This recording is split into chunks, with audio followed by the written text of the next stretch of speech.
akakiiko k'ebyokulonda kakyagenda mu maaso n'okusunsula abeegwanyiza ebifo eby'enjawulo ku mutendera gw'amagombolola ne Town Council.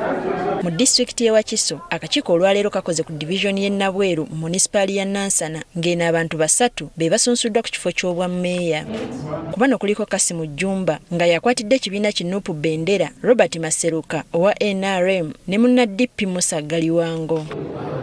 Bano bonna baweze okukola ku bizibu ebitawaanya abantu baabwe okuli enguudo, ebyenjigiriza, ebyobulamu ne kasasiro. Eddwaliro lyaffe Nassolo twasanga liri ku mutendera gwa Health Center 2, olwaleero liri ku mutendera gwa 3, n'olw'ensonga era nsinzira n'entegeeza abannannabweru nti emundu temuzizza kugombolola. Abantu babonaabona nnyo ku nkwata gye bakwata omusolo. Omusolo si mubi kuwa, naye abantu obakwata otya?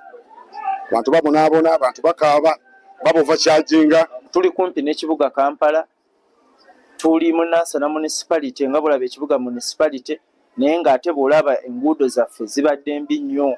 Abasunsuddwa abalala nabo batubuulidde ebizibu ebisoomooza ekitundu kyabwe ebibawalirizza okwesimbawo. Mbadde kansala emyaka egiweze 5, nninako ku experience kenfunyeeko. Kitegeeza ngenda kulondoola bulungi nnyo ensaasaanya ya ssente zaffe z'omuwoomusolo n'okumakinga sure nti abantu bettula tulina bridge emu kati ebadde tutawaanya bagiyita Kidokolo.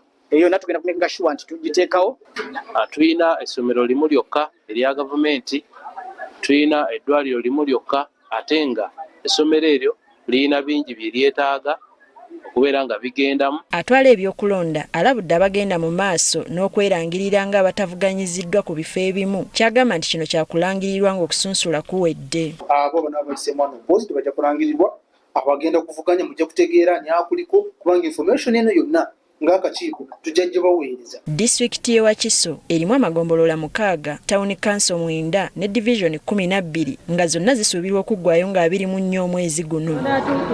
Teddy Nakaliga, Agafeeyo ku Spark TV.